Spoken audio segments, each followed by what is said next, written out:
বর্তমান সময়ে কিছু ব্যাংকের আমানতকারী থেকে শুরু করে শেয়ার হোল্ডার সবাই খুব দুশ্চিন্তায় সময় পার করছেন। তাদের একটি প্রশ্নে ঘুরে ফিরে আসছে, তাদের যে কষ্টার্জিত অর্থ তারা আমানত রেখেছেন, বিনিয়োগ করেছেন, সেই অর্থের কি হবে? তারা আদৌ ফেরত পাবেন কিনা? কবে নাগাদ ফেরত পাবেন? কিভাবে ফেরত পাবেন? এই বিষয়গুলো তাদের ভাবিয়ে তুলছে, তাদেরকে উদ্বিগ্ন করে তুলছে। পাশাপাশি আরেকটু বিষয় আলোচনায় চলে আসছে, সেটা হলো এখন নিরাপদ বিনিয়োগের জায়গা কোথায়? কোথায় বিনিয়োগ করলে সেই বিনিয়োগটা নিরাপদ থাকবে এবং সেখান থেকে রিটার্ন পাওয়া যাবে? আমাদের স্টুডিওতে আজকে আছেন দ্য ফাইন্যান্সিয়াল এক্সপ্রেসের সিনিয়র রিপোর্টার জোবায়ের হাসান, যিনি দীর্ঘদিন ধরে বাংলাদেশের আর্থিক খাত নিয়ে রিপোর্টিং করছেন। জোবায়ের হাসান, আপনাকে আমাদের স্টুডিওতে স্বাগত জানাচ্ছি। ধন্যবাদ আপনাকে। আমি শুরুতেই আপনার কাছে জানতে চাবো, বর্তমান সময়ে ব্যাংক রেজুলেশন নিয়ে কথা হচ্ছে। আসলে ব্যাংক রেজুলেশনটা কি? এটা কিভাবে ফাংশন করবে? আসলে ইনফ্যাক্ট ব্যাংক রেজুলেশনের আ বিষয়টা কেন আসলো? কারণ আমরা দীর্ঘ সময় দেখেছি বিগত সরকারের সময় তখন ব্যাংকগুলার থেকে সম্পদগুলা সব পাচার হয়ে গিয়েছিল। তো এরপরে যখন এই নতুন সরকার আসলো, তারপরে যখন বাংলাদেশ ব্যাংকের নতুন গভর্নরও আসলেন সেই অগাস্ট মাসে, তিনি তখন যে ১ম যে উদ্যোগটা নিয়েছিলেন সেটা হচ্ছে যে ব্যাংকিং সেক্টরের আ যে ক্ষতগুলা হয়েছিল গত বছরগুলোতে, সেই ক্ষতটার কি অবস্থায় আছে? মানে কোন লেভেলে আছে? সেইটা জানার জন্যই উনি তখন বিভিন্ন পদক্ষেপ নিয়েছিলেন। তখন সেই পদক্ষেপের পার্ট হিসাবে আ IMF এর একটা সাজেশন ছিল। সেটা হচ্ছে আ ব্যাংক রেজুলেশন অ্যাক্ট একটা দরকার। আমাদের এইখানে যে ব্যাংকগুলার দৈন্যদশা বা ব্যাংকগুলার যে খারাপ অবস্থা, এইটা নিরসনের জন্য আগে ওরকম কোনো আইন ছিল না। যদিও পূর্ববর্তী সরকারের সময়ে উনারা ব্যাংকগুলাকে মার্জার করার বিভিন্ন উদ্যোগ নিয়েছিলেন, কিন্তু সেটার মধ্যে কিন্তু কোনো আইনের বিষয়গুলো ছিল না। তো পরবর্তীতে গভর্নর সাহেব চিন্তা করলেন যে, না আমি এমন একটা সিস্টেমে করব যেটা স্ট্রাকচারড ওয়েতে হয়, যেইখানে আইনের কোনো থাকবে না, ঘাটতি থাকবে না। তো ওইটার আন্ডারেই তখন ওই ব্যাংক রেজুলেশন অ্যাক্টটা এই অর্ডিন্যান্সটা করা হয়। এবং এটার মূল উদ্দেশ্য হচ্ছে যে ব্যাংকগুলো আসলে আ আ কার্যকর হবে না বা কার্যকর হওয়ার কোনো সম্ভাবনা নাই।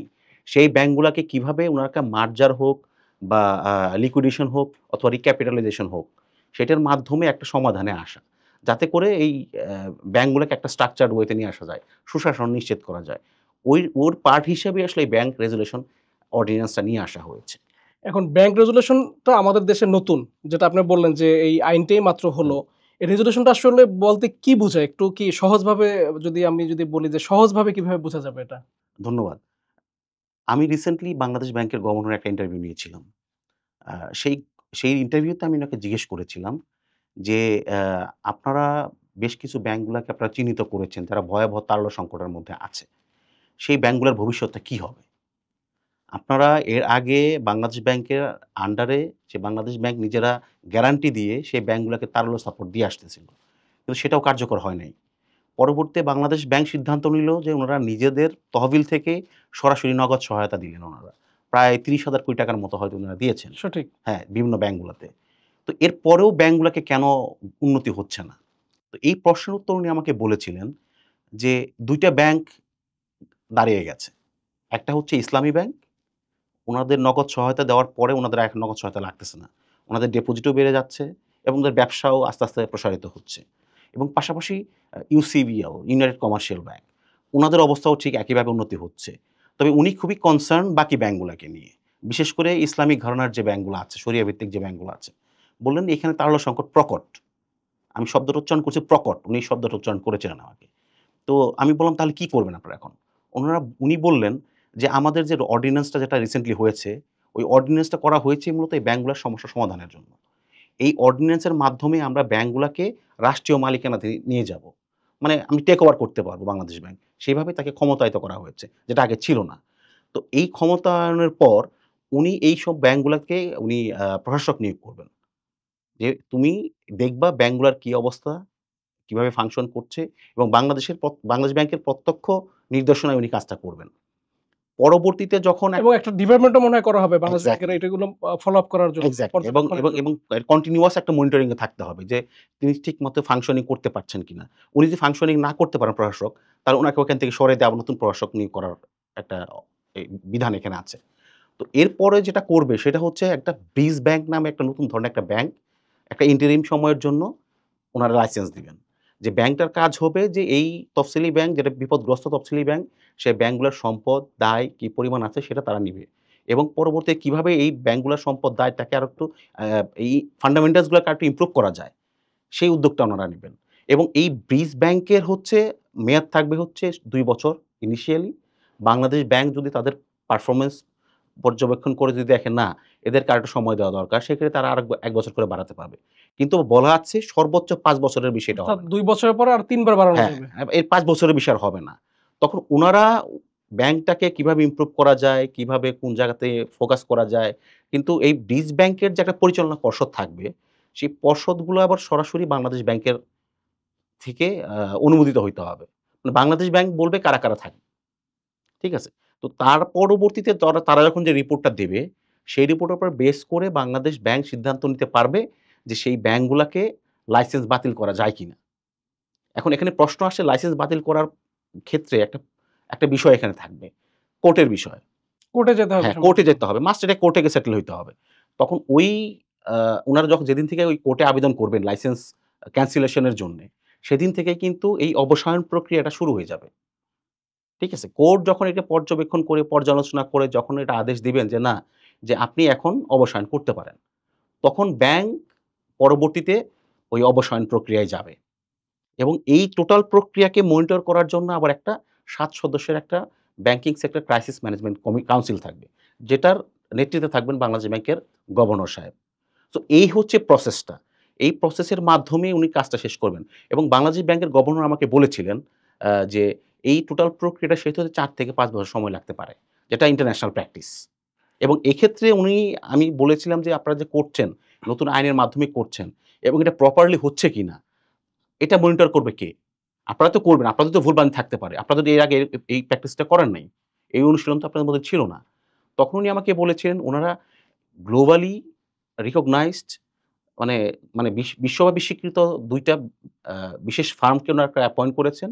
যারা বিভিন্ন দেশে এই মার্জার অ্যাকুইজিশন প্রক্রিয়াটাকে উনারা সম্পাদন করছেন সফলতার সাথে। উনারা উনাদের সাথে থাকবেন। উনারা গাইডলাইন দিবেন। কিভাবে কোন প্রক্রিয়ায় কি কাজটা করতে হবে। সো উনি বলেছেন যে উনাদের প্রত্যক্ষ সহযোগিতায়, সমর্থনে বাংলাদেশ ব্যাংক যৌথভাবে এই কাজটা করবে। আচ্ছা, এখন হলো এই যে ব্যাংক কি আসলে কি অবসায়ন হবে নাকি মার্জার হবে? অর্থাৎ আমরা যেটা গভর্নরের কথা শুনেছি সেটা হলো ২ এসআইবিএল ব্যাংকের সাথে আরো ২ টা দুর্বল ব্যাংক, এক্সিম ব্যাংকের সাথে আরো ২ টা দুর্বল ব্যাংক আ মার্জিং হবে। আবার অবসানের কথাও আসতেছে যেটা আপনি বললেন যে হুম। কোর্টের বিষয়। এখন আসলে ঘটনাটা কি ঘটবে? ব্যাংকগুলো কি অবসায়ন হবে নাকি মার্জ হবে? এটা অনেকগুলো অপশন এখানে আছে। এখানে ধরেন আ মার্জারের বিষয়টাও আছে, অবসায়নের বিষয়টাও আছে। তাহলে এখানে এটা সিদ্ধান্ত এখানে নেবে ওই এখানে কমিটি। এখানে এখানে হচ্ছে কমিটিরা সিদ্ধান্ত নিবে। মানে উনার অ্যাসেটের অবস্থাটা কি? বাংলাদেশ ব্যাংক কিন্তু অলরেডি ওই ব্যাংকগুলার অ্যাসেট রিভিউ যেটা অ্যাসেট কোয়ালিটি রিভিউ সেটা করে ফেলেছে। তারা জানে কোন ব্যাংকের কি পরিমাণ অ্যাসেট আছে এবং অ্যাসেটের প্রাইসটা কি। ঠিক আছে? এবং কোন ব্যাংকের এর সাথে যায়। উনারা কিন্তু এক ধরনের একটা গত কয়েক মাসে কিন্তু এক ধরনের একটা করে ফেলেছেন। মানে মানে তাদের সব একটা মানে সিনারিও ডেভেলপমেন্ট করে সিনারিওটা ফেলেছেন। রেডি তাদের কাছে। সিনারিও ডেভেলপমেন্ট করে ফেলেছে। কোন ব্যাংকের সাথে কোনটা ম্যাচিং হবে। এখন যে ব্রিজ ব্যাংকের কথা আসলো। এই ব্রিজ ব্যাংকটা আসলে তারা কি পারফর্ম করবে? তারা কি শুধু এই ব্যাংকগুলো টেক কেয়ার করবে? না তারা কি প্রথাগত যে তফসিলি ব্যাংকের মতোই ব্যাংক? নাকি তারা শুধু এই একটা সংকটকালীন ব্যাংক? এটা সংকটকালীন একটা। এই ব্রিজ ব্যাংকের কাজটা হচ্ছে ব্রিজ মানেটা কি? তা এক সংযোগ করে দেয়া? একটা সংযোগ করে দেওয়া। আমি যে এটাকে পরবর্তীতে থার্ড পার্টির কাছে এটাকে হ্যান্ড ওভার করে দিব, তার আগের যে প্রক্রিয়াটা আছে, সেই ২ টার সাথে একটা সংযোগ সে ঘটাবে।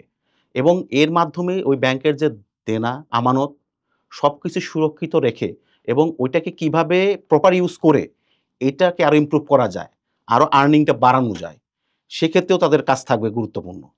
তো ব্রিজ ব্যাংক হচ্ছে একটা সংকটকালীন ব্যাংক। এটা কিন্তু ওই যে ৫ বছরের বললাম যেটা আমি বললাম, ৫ বছরের মধ্যেই এটা কাজ শেষ করতে হবে। এবং যত দ্রুত কাজ শেষ হয়ে যাবে, ওদের লাইসেন্সটাও ক্যানসেল হয়ে যাবে। তাহলে এই যে পুরো প্রক্রিয়াটা যেটা বলা হচ্ছে যে এখানে সরকার দায়িত্ব নিবে, সরকারের পরে হলো আবার থার্ড কোন পার্টির হুম। কাছে এই ব্যাংকগুলো যাবে। তাহলে এখানে কি ব্রিজ ব্যাংক এবং সরকার এটার মধ্যে সমন্বয়টা কিভাবে হবে? সমন্বয় যে বললাম যে আমি ব্রিজ ব্যাংক যারা করবে, পরিচালনা পর্ষদের যারা থাকবেন, সেটা নির্বাচন করে দিবে বাংলাদেশ ব্যাংক। এই ব্রিজ সো ব্যাংকটা তো দেশে বা দেশের বাইরে যে কেউ হইতে এই পারে। যে কেউ হইতে পারে। এটা ধরেন যে ওই আ কাইন্ড অফ আপনার নরমালি আমরা কোনো কাজ করতে গেলে যেমন পত্রিকায় বিজ্ঞাপন দিয়ে এই করি, ওই করি, এটা করি। Almost same. ইংরেজি পত্রিকায়, বাংলা পত্রিকায় বিজ্ঞাপন দেওয়া হবে এবং ইন্টারেস্টেড পার্টি যারা আছে তাদেরকে ইভ্যালুয়েট করা হবে। যদি মনে করেন না দে আর ফিট ফর দ্য জব তাদেরকে সেটা দিবে। কিন্তু নিয়ন্ত্রণ থাকবে বাংলাদেশ ব্যাংকেরও। আচ্ছা, এখানেও তো একটা বিশাল ব্যয়ের বিষয় আছে যে আপনার একটা ব্যাংক এভাবে সব অ্যাসেট ভ্যালুয়েশন করতেছে, ব্যাংকটাকে টেক ওভার করবে, টেক ওভার করে এটাকে আবার এখানে ক্যাপিটাল ইনজেক্ট করবে, এবার আবার এটাকে একটু নার্সিং করে এটাকে ঠিক করে তারপর থার্ড পার্টির কাছে দেবে, একটা বিশাল ব্যয়ের বিষয় আছে। ব্যয়টা নির্বাহ কিভাবে হবে? এটা তহবিল কথা আমরা শুনছি, তহবিলের টাকাটা আসবে, তহবিলের দায়টা শেষ পর্যন্ত কে শোধ করবে? এখানে আমি যতটুকু দেখেছি আ ওই অর্ডিন্যান্সটাতে ওইখানে কিছু পোরশন মানে পার্ট দেয়া আছে। পার্টটা এরকম যে তাদেরও তো ফান্ডিং এর দরকার হবে। সেক্ষেত্রে ব্যাংকের এক্সিস্টিং যে ফান্ডগুলো আছে, যতটুকুই থাকুক, সেইটাকে কতটুকু ম্যাক্সিমাইজ ইউজ করা যায়, সেখান থেকে কতটুকু আর্নিং করা যায়, এটা একটা পার্ট। আর পাশাপাশি হচ্ছে যদি দরকার হয়, সেখানে বাংলাদেশ ব্যাংক বা সরকার সেখানে রিক্যাপিটালাইজেশন করবে। মানে একটা ক্যাপিটাল ইনজেকশন সেখানে টাকা তারা ওখানে বিনিয়োগ করবে। এবং এটা বাংলাদেশ ব্যাংক সেটা করবে। কারণ এই সংকটকালীন সময়ে যদি তাকে কিছু ফান্ড না দেওয়া হয়, তাহলে তার যে এই যে পুনরুজ্জীবন, সেটা আসলে কারণ বাংলাদেশ ব্যাংক কেন উদ্যোগটা নিল? বাংলাদেশ ব্যাংক এই কয়েক মাসে তাদেরকে অ্যাসেস করা হয়েছে। যে তাদের পক্ষে আসলে কার্যকরী হওয়া সম্ভব কিনা।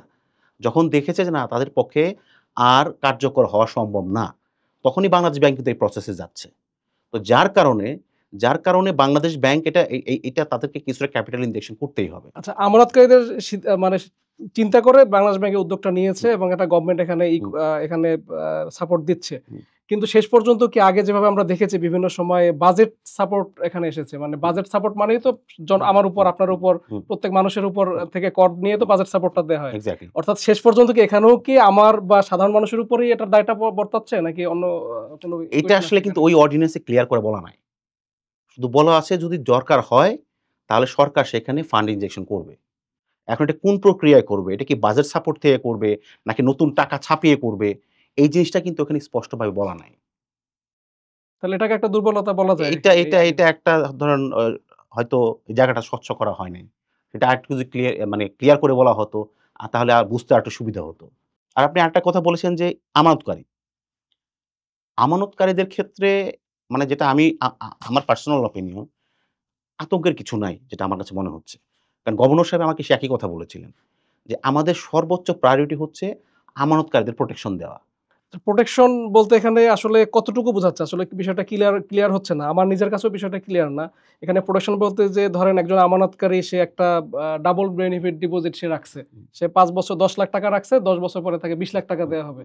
এখন তাকে কি মানে যেটা গভর্নর মহোদয় বলছেন তিনি ভয়ের কিছু নাই, টাকা হুম, ফেরত পাবে। হুম। টাকা কি সে তার এই মুনাফা সহ টাকা ফেরত পাবে নাকি হ্যাঁ, তার মূল টাকাটা ফেরত পাবে? হ্যাঁ, হ্যাঁ। উনি আমাকে বলেছিলেন যে তার যে যাটা মানে তার এগ্রিমেন্ট অনুযায়ী যে পাওনাটা, সেই পাওনাটা সে পাবে।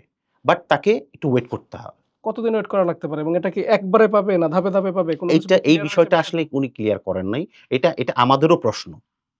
এটা শুধুমাত্র আপনার প্রশ্ন না, অনেকের মতো আমারও প্রশ্ন এটা। এই টাকাটা সে কি মানে অ্যা একসাথে পাবে? নাকি বিভিন্ন ফেজ ওয়াইজ তাকে দেওয়া হবে? এটা এখনো ক্লিয়ার করা হয় না। আশা করি সামনের দিনগুলোতে গভর্নর সাহেব এটা ক্লিয়ার করবেন। কিন্তু কতদিন লাগতে পারে আপনার ধারণা, আপনার বা অ্যাসেসমেন্ট বা যে এটা এটা কথা বলে ধরেন যতটুকু বুঝেছেন? ধরেন গ্লোবাল যে প্র্যাকটিসটা, একটা মার্জার অ্যাকুইজিশন এর ক্ষেত্রে আপনার ধরেন আ ৪ থেকে ৫ বছর সময় লাগে। এটা হচ্ছে বিভিন্ন দেশে দেখা গেছে। ৪ থেকে ৫ বছর একটা সময় লাগে। কারণ তাহলে এখানে অনেক প্রক্রিয়ার মধ্য দিয়ে তাকে যেতে হয়। এমন না যে হুট করে আমি সিদ্ধান্ত দিলাম, চাপায় দিলাম তুমি এটা করতে হবে। সেটা সাস্টেইনেবল হয় না। যেটা আগের সরকারের সময় আমরা দেখেছি। তাহলে আমানতকারীকে কি তাহলে ওই ৪ থেকে ৫ বছর অপেক্ষা করতে হবে? না সে যদি মনে করে যে না টাকা আমার দরকার আছে আমি উঠায় নিব। ওই সরকার যখন নিয়ন্ত্রণ নিবে তারপরে। সে সেটা নিতে আমার ধারণা সরকার তো সেটা নিতে সম্ভবত পারবে। জুলাইতেই নিয়ন্ত্রণে হ্যাঁ, নিয়ে নিবে। উনাদের প্ল্যান হচ্ছে জুলাই থেকে এই প্রক্রিয়াটা শুরু করা। এবং আপনি ২ টা ব্যাংকের নাম বললেন। আমি আসলে কোন ব্যাংকের নাম বলতে চাচ্ছি না। কারণ আমাদের এখনো ক্লিয়ার করা হয় নাই কোন ২ টা ব্যাংক। তো আমাদের ধারণা রিপোর্টিং যেহেতু দীর্ঘদিন ধরে করছি, ব্যাংকগুলোর অবস্থানটা কিছুটা হলেও জানি। তো সেই আঙ্গিকে হয়তো আমরা নামগুলো বলতে পারি। কিন্তু আমরা আসলে এই নামগুলো বলতে চাচ্ছি না। আনলেস গভর্নর সাহেব যখন এটা ডিক্লারেশন এ যাবেন। কারণ এতে করে হয় কি? ধরেন ওই কনসার্ন ব্যাংকগুলাতে প্যানিক সৃষ্টি একটা হয়। প্যানিক তৈরি হয়ে যায়। যেটা আসলে আমরা কেউই চাই না। ব্যাংকের ডিপোজিটররা সুরক্ষিত থাকুক, তাদের পাওনা তারা ঠিকমতো পাক এবং যারা ব্যাংকের সাথে বিজনেস করতেছে, তারা যাতে কোন ধরনের হার্ট না হয়, এই প্রত্যাশা আমরা সবাই করি। আমানতকারীদের কথা আসলো। ব্যাংকের হুম, স্পন্সর ডাইরেক্টর, হুম, ব্যাংকের তো ২ ধরনের ডিরেক্টর থাকে। একটা হলো সরাসরি হুম, বোর্ড ডিরেক্টর, হুম, একটা হলো স্পন্সর ডিরেক্টর। হুম, স্পন্সর ডিরেক্টররা আসলে তারা বোর্ড পরিচালনা করে না। হুম, যদি আমরা বলি যে গত ১৫ বছর ব্যাংকের বোর্ড যে ব্যাংকগুলো সমস্যাগ্রস্ত হুম, ব্যাংকের বোর্ড এখানে দায়ী। হুম, স্পন্সর ডিরেক্টর তো আমি দায়ী করতে পারি না, কারণ হুম, সে তো বোর্ডে ঢুকতেই পারেনি গত 15 বছর। হুম, হয়তো সে পলিটিক্যালি সে এই দলের সাথে ছিল না, হুম, অথবা সে এই বোর্ড মেম্বারদের সাথে তার কনফ্লিক্ট ছিল, এবং বোর্ড মেম্বাররা বারবার দেখছেন তারা হুম, বছরের পর বছর তারা টাইম বাড়াইছে। হুম, 6 বছর থেকে 9 বছর, 9 বছর থেকে 12 বছর পার্লামেন্টে গিয়ে আইন করে নিয়ে আসছে। হুম। তাহলে স্পন্সর শেয়ার হোল্ডারদের অবস্থা কি হবে? তারা তারা তাদেরকে এ দায় তাদের নিতে হবে? এইখানে স্পষ্টভাবে উল্লেখ কিছু নাই। তবে একটা জায়গায় ওইখানে দেখেছি আমি, সেটা হচ্ছে বোর্ডের যারা দায়িত্বে ছিলেন, মানে সেটা ডাইরেক্ট হোক বা স্পন্সর যারা আছে তারাই হোক, তাদের সবার অ্যাক্টিভিটি গুলো মূল্যায়ন করা হবে। যদি কাউকে গিল্টি পাওয়া যায়, সেক্ষেত্রে তার বিরুদ্ধে প্রচলিত আইন অনুযায়ী ব্যবস্থা নেওয়া হবে। এবং যারা আ গিল্টি পাওয়া যাবে না, তাদের ক্ষেত্রে সুস্পষ্ট এখানে কিছু বলা নাই। তবে ধারণা করা হ আমি আমি ধারণা করছি যে হয়তো যদি তারা ক্লিন ইমেজের হয়, তাদের যদি কোনো ফল্ট না পাওয়া যায়, সেক্ষেত্রে তারা এখানে আসতেই পারে। বাংলাদেশ ব্যাংক এটা অ্যাকসেপ্ট করতেই পারে। কিন্তু এখানে স্পষ্ট করে ওইটা উল্লেখ করা নাই। না, সেক্ষেত্রে কি হবে? ধরেন আপনার গভর্নমেন্ট নিয়ে নিল। তাদের শেয়ার কি তাদের কাছে থাকবে? নাকি ওই শেয়ারটাও গভর্নমেন্ট নিয়ে যাবে? আবার যখন থার্ড কোন পার্টির কাছে ব্যাংকগুলো হ্যান্ডওভার হবে, তখন কি তাদের এই মালিকানা থাকবে কিনা ব্যাংকের? এটা আসলে এই মুহূর্তে বলা খুব ডিফিকাল্ট। কারণ এই প্রক্রিয়াটা আসলে অ্যা স্পষ্ট মানে ধরতে গেলে ধরেন এই ১ম নতুন একটা সিস্টেম শুরু হয়েছে। এটা যত দিন যাবে, যত এটা মানে বাস্তবিক অর্থেই যখন এটা এপ্লাই করা শুরু হবে, তখন হয়তো এটা বোঝা যাবে। তবে এটা আমার ধারণা হচ্ছে যে যারা সত্যিকার অর্থেই যারা ভালো ইনভেস্টর ছিল, যারা ব্যাংকের সাথে ছিল, তাদের কোনো ফল্ট নাই। তাদের ক্ষেত্রে হয়তো এটা একটু ফ্লেক্সিবিলিটি বাংলাদেশ ব্যাংক দেখাইতেই পারে। আপনাকে আমি আরেকটা বিষয় নিয়ে একটু প্রশ্ন করতে চাই। সেটা হলো পিসিএ ফ্রেমওয়ার্ক নামে একটা আপনার নীতিমালা জারি করা হয়েছিল ২০২৩ সালে, আওয়ামী লীগ গভর্নমেন্টের সময়। এটা ছিল যে নীতিমালার আওতায় ২০২৪ সালের ডিসেম্বর ভিত্তিক তথ্যের আলোকে প্রধান কয়েকটি সূচকের ভিত্তিতে ব্যাংকগুলোকে ৪ ভাগে ভাগ করা হবে, রাইট, তখন কথা ছিল। রাইট। এবং যেসব ব্যাংক ক্যাটেগরি ৪ এ থাকবে, অর্থাৎ সবচেয়ে নিম্ন ধাপে থাকবে, দ্রুততম সময়ে তা নতুন অধ্যাদেশের আওতায় নিষ্পত্তির উদ্যোগ নেওয়া হবে। যে অধ্যাদেশটা এখন হুম, জারি করা হুম, হলো, ব্যাংক হুম, হুম, রেজুলেশন অ্যাক্ট হুম, যেটা। হুম, তাহলে সেগুলোর ক্ষেত্রে এই যে চতুর্থ ধাপে আমরা ধারণা করছি যে ব্যাংকগুলো আছে, এগুলোকে নিয়েই আপনার এখন নতুন মার্জারটা হবে। মার্জার বা হুম, হুম, হুম, রেজুলেশন হুম, যেটাই বলে যে সেখানে যাচ্ছে। ক্যাটেগরি ৩ এ থাকা ব্যাংকগুলোর উপর বিভিন্ন বিধিনিষেধ আরোপ করা হবে। যারা অর্থে আ একদম নিচের লেভেল থেকে একটু উপরে হুম, যারা। হুম। কি ধরনের বিধিনিষেধ আসতে পারে? আপনার ধারণা আছে এ বিষয়ে? এটা একটা বিধিনিষেধ হইতে পারে যে ওদের উপর কিছু রেস্ট্রিকশন ইম্পোজ করা। যেমন ধরেন, তুমি আর কখনো ইনভেস্ট করতে পারবে না। তুমি কোন সেক্টরে ফান্ড দিতে পারবে না। কারণ তুমি রিস্কের মধ্যে আছো। যেকোনো সময় তুমি ৪ নাম্বার ক্যাটেগরিতে নেমে যেতে পারো। লায়াবিলিটি আর বাড়াতে দিবে আর না। বাড়াতে দিবে না। আমাকে ওইটাকে ফ্রিজ করে দিতে হবে। আরেকটা হইতে পারে, তুমি আর ডিপোজিট কালেকশন করতে পারবে না। কারণ যারা ডিপোজিটর যারা আছে, তারা এমনিতেই ঝুঁকির মধ্যে পড়ে গেছে। ফার্দার আর কাউ এই ঝুঁকির মধ্যে আসুক বা এই ঝুঁকির পরিমাণটা বাড়াক, এটা চাবে না। তো এই ধরনের বিধিনিষেধের কথা বা প্ল্যান বাংলাদেশ ব্যাংকের আছে আন্ডার দ্যা ওই আপনি যেটা বললেন যে পিসিএ, প্রম্পট কারেক্টিভ অ্যাকশন, ওইটার আন্ডারে এটা আছে। এবং এই যে অর্ডিন্যান্সটা আছে, এটার সাথে কিন্তু এটা লিঙ্কড। ২ টাই কিন্তু সমন্বিতভাবেই কাজ করবে। ওইটার মাধ্যমে ব্যাংকগুলার অ্যাসেট গুলা তারা মূল্যায়ন করবে। যে ওই মূল্যায়নের পরে যদি দেখা যায় যে না, তারা একেবারেই 4th ক্যাটেগরিতে গেছে, তখন ওই ব্যাংকগুলাকে তারা মার্জারের দিকে নিয়ে যাবে। তাহলে এখন যে উদ্যোগ নেয়া হইছে যে কয়টা ব্যাংকের বিষয়, এই ব্যাংকের সংখ্যা আরো বাড়তে পারে সামনে। বাড়তেই পারে। গভর্নর সাহেব কিছুদিন আগেও বললেন যে, "প্রাথমিকভাবে আমি কয়েকটা ব্যাংকে করব।" অর্থাৎ সেকেন্ডারি আরো এবং আমাকে বলেছিল ৬ টা ব্যাংকে তারা জুলাই থেকে শুরু করবে। পরবর্তীতে নেক্সট ফেজে হয়তো আরো কিছু করবে। ঠিক আছে? ইনিশিয়ালি তারা চাচ্ছে যে, আমার ধারণা ইসলামিক ঘরানার কিছু ব্যাংকগুলোকে তারা এটা করবে। এটা করার পরে হয়তো পরবর্তীতে অন্যান্য ব্যাংকগুলাকে ধরা হবে। আমরা খুব আশান্বিত যে আ এটা ভালো কিছু হবে। কিন্তু দুশ্চিন্তার বিষয় তো থেকে যায়। এই আসলে এই রেজুলেশন যেটা হলো, রেজুলেশন অ্যাক্ট যেটা হলো, এটা আসলে কতটা শক্তিশালী হিসেবে আপনি দেখছেন, যতটুকু আপনি এনালাইসিস করছেন? কারণ পলিটিক্যাল গভর্নমেন্ট আসলে যে এই রেজুলেশন যে টিকে থাকতে পারবে নিজের শক্তিমত্তা নিয়ে, ওইটার সম্ভাবনা কতটুকু? কারণ আমরা এটার আশঙ্কার কারণটা কি? আমরা বিভিন্ন ফোরামে, যেহেতু আপনিও সাংবাদিকতা করেন, আমরাও সাংবাদিকতা করি। আমরা তো বিভিন্ন ফোরামে কথা হয় বিভিন্ন রাইট। সময়। আমরা কিন্তু শুনতে পাই যে যাদের নিয়ন্ত্রণে এই ব্যাংকগুলো একসময় ছিল, যাদের হাতে এই ব্যাংকগুলো এই দুর্দশার মধ্যে পড়ছে, তারা কোনো রাজনৈতিক সরকারের অপেক্ষায় আছে। রাজনৈতিক সরকার আছে, তারা আবার ব্যাংকগুলোকে টেক ওভার করবে। এ ধরনের কথা আমরা শুনতে পাই। আসলে আ আপনার কাছে কি মনে হয় বিষয়টা? আমার কাছে বিষয়টা হচ্ছে, ধরেন আমাদের এইখানে এই প্র্যাকটিসটা নতুন। এটা কতটুকু সাকসেসফুলি রান করবে depends on too many factors. একটা হচ্ছে বাংলাদেশ ব্যাংক কত এফিশিয়েন্টলি এটা হ্যান্ডেল করতে পারবে? কারণ এখানে অনেক চাপ থাকবে। এক্সটার্নাল চাপ, বাংলাদেশ ব্যাংকের ভেতরের চাপ, অনেক ধরনের চাপ এখানে থাকবে। এটা কতটুকু প্রফেশনাল তারা ডিল করতে পারবে একটা নাম্বার 1। আর দ্বিতীয় বিষয়টা হচ্ছে এখানে একটা আশার আলো আমি দেখতে পাচ্ছি। সেটা হচ্ছে বাংলাদেশ ব্যাংক কিন্তু আরেকটা উদ্যোগের দিকে যাচ্ছে। আপনি যে আশঙ্কার কথাটা বললেন, সামনে নির্বাচন হবে, নির্বাচন হলে নতুন সরকার আসবে। সেই সরকারের পলিটিক্যাল মাইন্ডসেট কি থাকবে বা তারা কোনো পলিটিক্যাল বাইরে থেকে কোনো প্রেশার দিবে কিনা? এখানে কিন্তু বাংলাদেশ ব্যাংক উনাদের মাথায় আমার ধারণা বিষয়টা আছে। যার কারণে উনারা একটা মেজর চেঞ্জ আনতে যাচ্ছে। সেটা হচ্ছে বাংলাদেশ ব্যাংক আপনি জানেন পরিচালিত হয় বাংলাদেশ ব্যাংক অর্ডার ১৯৭২ ৭২ সালের। ওটার আন্ডারে পরিচালিত হয়। এখানে কিন্তু পুরাপুরিভাবে এদেরকে স্বায়ত্তশাসন দেওয়া হয়নি। বিভিন্ন সময় এক্সটার্নাল ফোর্স তাদেরকে মানে বাধ্য করে সরকারের একটা সংস্থা হিসেবে এটাকে হ্যাঁ, ট্রিট করা এ এ হচ্ছে। এ হ্যাঁ, যদিও বলা আ হয় মুখে যে স্বাধীন, কিন্তু এটা স্বাধীন। আসলে হ্যাঁ, পরিপূর্ণভাবে স্বাধীন না। তো বাংলাদেশ ব্যাংক ওই স্বাধীনতার দিকে যাচ্ছে। আমি যতটুকু জানি বা গভর্নর সাহেবের সাথে আমার কথা হয়েছে এর আগে ইন্টারভিউর সময়, উনাকে আমি সেইম প্রশ্নটা করেছিলাম। কারণ এর মানুষ জানতে চায়। কারণ এই অর্ডিন্যান্সটা যদি পরবর্তী পার্লামেন্টে পাস না করা হয়, তাহলে এটার কিন্তু কার্যকারিতা ওরকম থাকবে না। থাকবে না। হ্যাঁ। ঠিক আছে? তো নেক্সট পার্লামেন্টকে কিভাবে পার্লামেন্ট যারা আসবে, সে যে দলই আসুক, তাদেরকে ফোর্স করা যে তুমি এটা আইন হিসেবে পাস করো। তো যার কারণে বাংলাদেশ ব্যাংক এই অর্ডিন্যান্সটা যে বাংলাদেশ ব্যাংক অর্ডার যেটা, ওইটাকে তারা চেঞ্জ করতে যাচ্ছে এবং এই জুলাই থেকে উনারা নিয়ে যাবে চিফ অ্যাডভাইজার সাহেবের কাছে। যাতে করে এই পরিপূর্ণ স্বাধীনতা বাংলাদেশ ব্যাংক এনজয় করতে পারে। বাইরে থেকে কেউ যাতে কোনো কিছু চাপায় দিতে না পারে। যেমন আমরা কি দেখি? আমেরিকাতে কি দেখি? আমেরিকাতে কিন্তু এখন ট্রাম্পের সাথে ফেডারেল রিজার্ভের যিনি প্রধান, উনার সাথে কিন্তু একটা ঝামেলা শুরু হয়ে গেছে। মানে হিউজ কনফ্লিক্ট হ্যাঁ, চলতেছে একটা দুজনের কনফ্লিক্ট মধ্যে। চলে আসছে। ট্রাম্প প্রশাসন উনাকে যেভাবে ডিক্টেট করার চেষ্টা করছে উনি বলছে, "না, this is not my responsibility. আমার যেটা রেসপনসিবিলিটি আইনে বলা আছে, আমার সেই স্বাধীনতা দেওয়া আছে, আমি সেটাই করব।" উনি উনার মনিটারি পলিসির স্ট্রিক্ট অবস্থাতেই আছে। রাইট, উনি রাইট, পলিটিক্যাল রাইট, প্রেশারে রাইট। মতো করেনি উনার আমাদের দেশে। সেই কারণ উনি করতে পারছে কারণ উনার সেই সেফগার্ডটা আছে, উনার সেই স্বাধীনতাটা আছে। বাংলাদেশ ব্যাংক ঠিক ওইদিকে যাচ্ছে। যে আমাকে তুমি বিভিন্নভাবে চাপ দিতে পারো।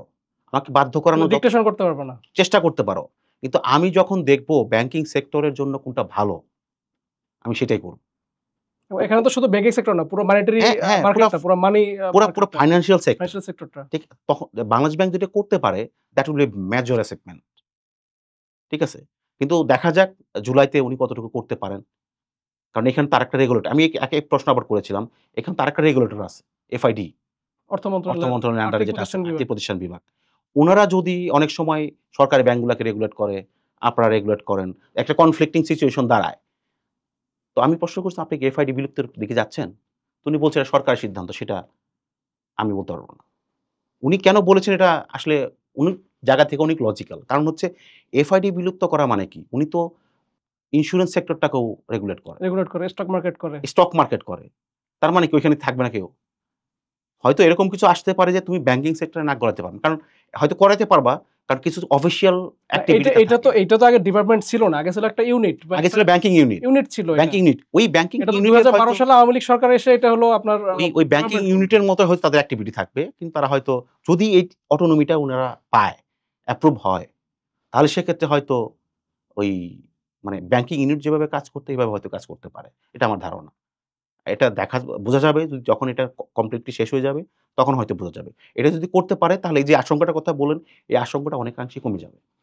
আ এখন হলো আরেকটা বিষয় আমাদের একটা মানুষের মধ্যে একটা খুব একটা মানুষ কনফিউজড। সে হুম, আসলে এখন কোথায় বিনিয়োগ করবে? Share market collapsed.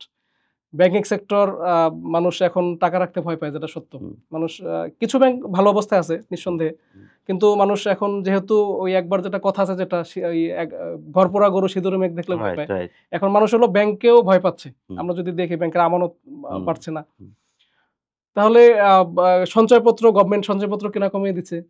মানুষ এখন মানুষ তো আমাদের কিছু মধ্যবিত্ত শ্রেণীর মানুষ আছে যে আপনারা জানেন, যেটা হুম, তারা হলো একটা ফিক্সড ডিপোজিট থেকে বা ফিক্সড একটা জায়গা থেকে টাকা রেখে দেয়।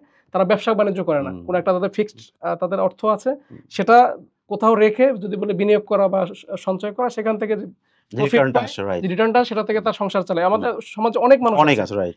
তারা এখন কি করবে? বা যদি বলি আপনার কাছে টাকা আছে, ২ কোটি টাকা আছে, ১০ কোটি টাকা আছে। আপনি এখন টাকাটা তো অলস ফেলে রাখলে এটা তো কোনো প্রফিট রিটার্ন নাই। দিবে না রাইট। তাহলে এখন কি করণীয় আসলে? আমাদের টোটাল ইনভেস্টমেন্ট পরিবেশটা কি? নিশ্চয়ই সুখকর না। আমাদের এই গত জুলাই আগস্টে যে আ আপরাইজিংটা আপরাইজিংটা হলো। ঠিক আছে? ওটার পরবর্তীতে আমাদের কিন্তু এখনো মানে স্থিতিশীলতা আমরা দেখতে পাচ্ছি না। কারণ এখনো মানুষ ভাবতেছে আমি ইনভেস্ট করব, সামনে কি হয়? কোন পলিটিক্যাল গভর্নমেন্ট আসে কিনা? আবার বিষয় তাদের ইলেকশনের বিষয়ে মানুষ একটা কনফিউজ হ্যাঁ, আছে। এত তাদের পলিসি কি হবে? রাজনৈতিক তাদের অস্থিরতা পলিসি চলতেছে কি হবে? অলরেডি। আমি এখানে যাবো কিনা? তারা আবার দেখে যে যারা স্থানীয় ব্যবসায়ী, তারাও তো খারাপ অবস্থায় আছে। তারাও তো দেখতে পাচ্ছে গ্যাস নাই, ফ্যাক্টরিতে সিকিউরিটি গ্যাসের নাই। দাম বেড়ে গেছে। হ্যাঁ, দামও বেড়ে গেছে। তো এখানেও তো বিজনেসের এক্সপানশন হচ্ছে না। এক ধরনের একটা স্থবিরতা। ঠিক আছে? আবার অন্যদিকে আপনার ফরমাল চ্যানেলে মানে ব্যাংকিং সেক্টরে যে লোন, সেটার কস্টটাও অনেক বেড়ে যাচ্ছে।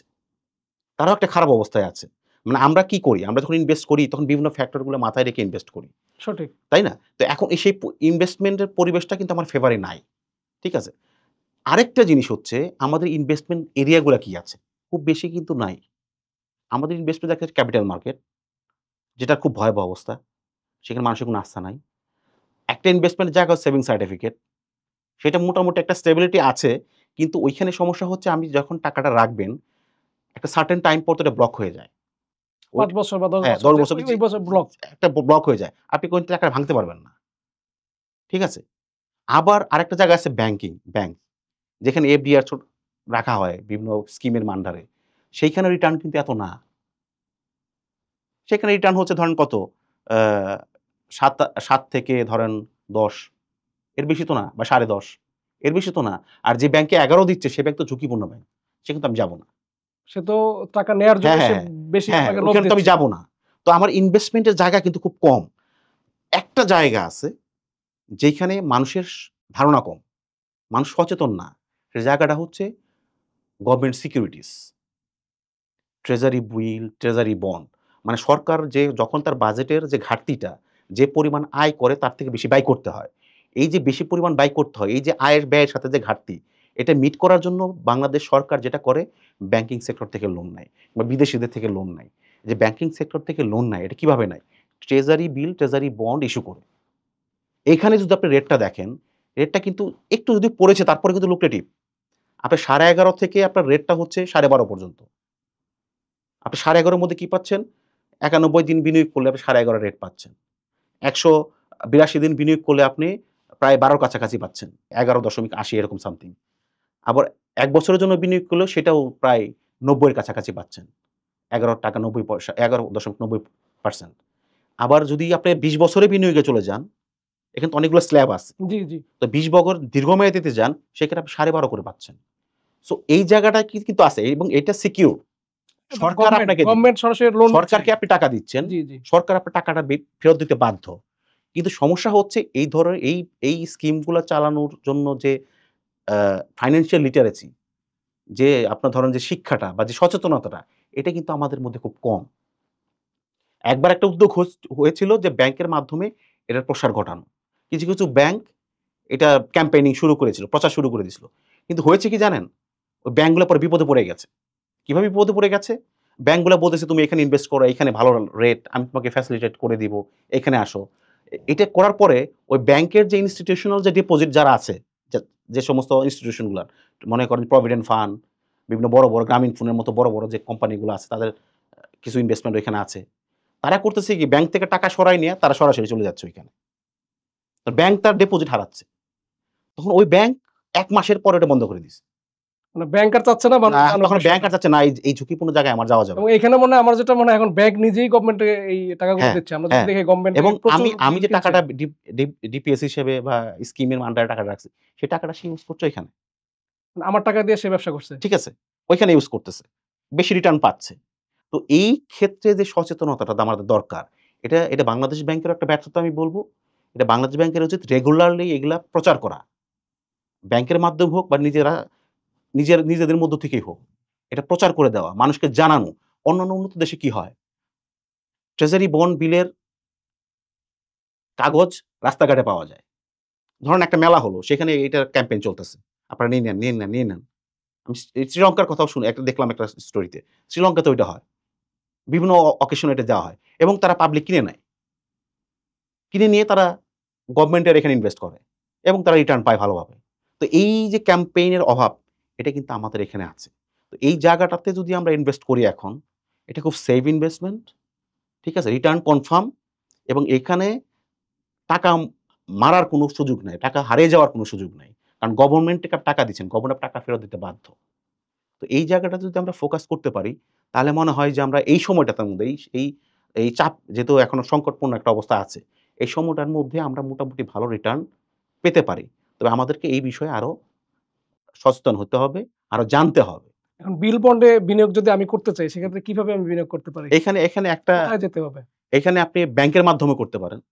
যে আপনি যে ব্যাংকে ডিপিএস রেখেছেন বা এফডিআর রেখেছেন, আপনি বলবেন, "আমি এখানে ইনভেস্ট করতে চাই, আমাকে এখানে ব্যবস্থা করে দেন।" তখন ব্যাংক বাধ্য আপনাকে এন্ট্রি দিতে। আপনাকে ওখানে ওর কাজ হচ্ছে ফ্যাসিলিটেট করবে আপনাকে। অথবা আপনি নিজে থেকেই যদি বাংলাদেশ ব্যাংকের অ্যা কনসার্ন ডিপার্টমেন্টে যেতে চান, তারা আপনাকে প্রসেসটা বলে দেবে যে আপনার এই অ্যাকাউন্ট করতে হবে। এই অ্যাকাউন্ট করে তারপর আপনি ইনভেস্ট করতে পারবেন। তো সবথেকে ভালো হয় ব্যাংকের মাধ্যমে গেলে। ধন্যবাদ জুবায়ের ভাই। আপনি খুব সুন্দর আলোচনা করেছেন এবং আশা করি আমাদের দর্শক খুব উপকৃত হবে এবং আসলে এখন মানুষ বিনিয়োগ কোথায় করবে সেটাও জানতে পারলো। আশা করি আমাদের দর্শক যারা আছেন আপনারা আপনাদের যে কষ্টার্জিত অর্থ সেটা নিরাপদে আ আপনারা বিনিয়োগ করার সুযোগ পাবেন। আমরা সেটাই আশা করি এবং আপনাদের যাদের অর্থ কিছু দুর্বল ব্যাংকে আটকে গেছে আপনাদের জন্য কিছুদিন অপেক্ষা করতে হবে। তবে সরকার যে নিশ্চয়তা দিচ্ছে সেটা হলো আপনারা আপনাদের টাকা ফেরত পাবেন। সে পর্যন্ত আপনাদেরকে একটু ধৈর্য সহকারে অপেক্ষা করতে হবে। সুপ্রিয় দর্শক, ব্যাংক খাত সম্পর্কে যদি আপনারা আরো কিছু জানতে চান, আমাদের কমেন্ট বক্সে অবশ্যই আপনারা প্রশ্ন করবেন। আমাদের বিশেষজ্ঞরা আপনাদেরকে উত্তর দিয়ে আপনাদেরকে জানানোর চেষ্টা করবে। এতক্ষণ আমাদের সঙ্গে থাকার জন্য আপনাদেরকে অসংখ্য ধন্যবাদ। দেখা হবে আবারও। সে পর্যন্ত ভালো থাকুন। বিদায় নিচ্ছি।